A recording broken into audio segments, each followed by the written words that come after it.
রসকসের ইংরেজি হচ্ছে juice and test. আত্মীয় স্বজন মানে কিথ অ্যান্ড কিন। কাটাকুটির ইংরেজি হচ্ছে কাটিং অ্যান্ড চপিং। মুচমুচে কুরকুরের ইংরেজি হচ্ছে ক্রিপসি অ্যান্ড ক্রাঞ্চি। খালি খালির ইংরেজি হচ্ছে ফর নাথিং। ক্ষয়ক্ষতির ইংরেজি হচ্ছে লস অ্যান্ড ড্যামেজ। জায়গা জমির ইংরেজি হচ্ছে ল্যান্ড অ্যান্ড প্রপার্টি। সড়ক মহাসড়কের ইংরেজি হচ্ছে রোডস অ্যান্ড হাইওয়েস। মজবুত ও টেকসইয়ের ইংরেজি হচ্ছে স্ট্রং অ্যান্ড ডিউরেবল। সঞ্চিতা গ্রন্থটি উৎসর্গ করেছেন রবীন্দ্রনাথ ঠাকুরকে। অগ্নিবীণা গ্রন্থটি উৎসর্গ করেছেন বারীন্দ্র কুমার ঘোষকে। ভাঙার গান গ্রন্থটি উৎসর্গ করেছেন মেদিনী কুমার বাসীকে। বিষের বাসী উৎসর্গ করেছেন মাসুদা খাতুনকে। চিত্তনামা গ্রন্থটি উৎসর্গ করেছেন বাসন্তী দেবীকে।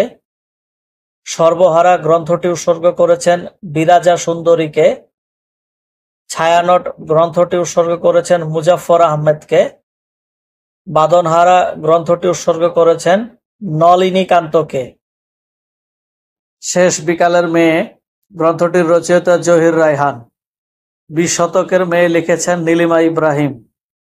কন্যাকুমারী গ্রন্থটি আব্দুর রাজ্জাকের। বসন্ত কুমারী গ্রন্থটির রচয়িতা মীর মশাররফ হোসেন। দানকন্যা বইটির লেখক আলাউদ্দিন আল আজাদ। 20 কন্যা লিখেছেন আশরাফ সিদ্দিকী। গারো পাহাড় কোথায় অবস্থিত? ময়মনসিংহে। চন্দ্রনাথ পাহাড় কোথায় অবস্থিত? চট্টগ্রামে। আলুটিলা পাহাড় কোথায় অবস্থিত? খাগড়াছড়িতে। লালমাই পাহাড় কোথায় অবস্থিত? কুমিল্লাতে। কুলাউড়া পাহাড় কোথায় অবস্থিত? মৌলভীবাজারে। তাজিংডং পর্বত কোথায় অবস্থিত? বান্দরবানে। বাটালি পাহাড় কোথায় অবস্থিত? চট্টগ্রামে।